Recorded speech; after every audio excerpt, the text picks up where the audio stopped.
كل سنه وانت طيبه. طيبه. قولي لي، انا هبص على 1 2 3 4 عشان اختار افضل حاجه. اول حاجه هبص كده توتالي كده على شكل العجل. يكون ايه؟ يكون اول حاجه واقف كويس على رجليه الاربعه، مش رافع رجل من رجوله او ماشي بيعرج. تفرق في ايه؟ لان دي بدايه حمى قلاعيه او في مشكله في الحافر بتاع الرجل. فعلا. فيبقى واقف كويس. العجل مش مطلع. يعني ممكن يقول لك مثلا مش مستحمل الحر، مش عارفه ايه، مفيش الكلام ده. مفيش الكلام ده. مفيش الكلام دوت خالص. ده هو الطبيعي بتاع ربنا خلقه ان هو يستحمل. تمام. تاني حاجه ان هو ما يبقاش لسانه خارج بقه ولا بيريل.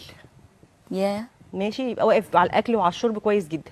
تمام. ما تلاقيش العجل قاعد في الارض وهبطان عمال بيتنفس بصعوبه.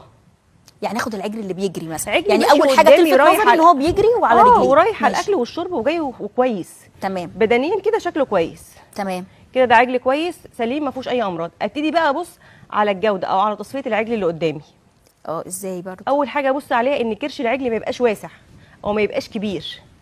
كرش العجل او بطن العجل ملمومه. يعني انت اقف كده من ظهر العجل ما تشوفيش كرشه، ما تشوفيش جنابه. تلاقي ده كله ملموم يا دوبك، يعني مسح ممسوح كده مع بعضه. اوكي. لكن مش داخل لجوه، لا هو ما فيش كرش ساقط.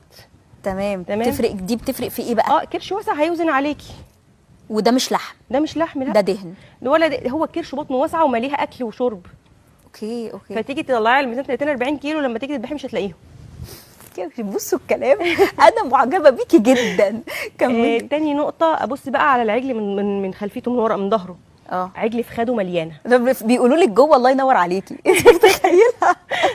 عجل في خده مليانه، عجل كبير. لو انا خبطت على فخده كده تحسي انك بتخبطي على حاجه جامده. ده انا فاكره ان انا لما اخبط والاقي حاجه طريه ده الاحسن. لا ده دهن جيلاتينيه، دي كده زي الجيلي. اوكي. الاقي حاجه ناشفه. لسه حاجه جامده. ظهر العجل من فوق يبقى عريض. ده لحم. في ايه برضه؟ ده لحم. كل ده لحم. رقبه العجل تبقى مليانه من هنا، من المذبح. تبقى رقبه العجل مليانه من المذبح. تمام. ده تعرفي كده ان هو عجل هيصفي معاكي تصفيه كويسه. طب هو انا لازم اخد معايا جزار ولا انا ممكن اكتفي ان انا اخد؟ لو انا ما عنديش خبره افضل ان انت تاخدي الجزار اللي هيذبح لك. تمام. لكن ما اروحش اجيب سمسار، لان دلوقتي في سماسره عجول. بيبقوا متفقين على المزارع والضمير ما فيش. لكن انا اخد الجزار اللي هيذبح لي، عشان لو لا قدر الله لا قدر الله الحاجه، يعني العجل طلع في اي مشكله يبقى هو المسؤول قدامي.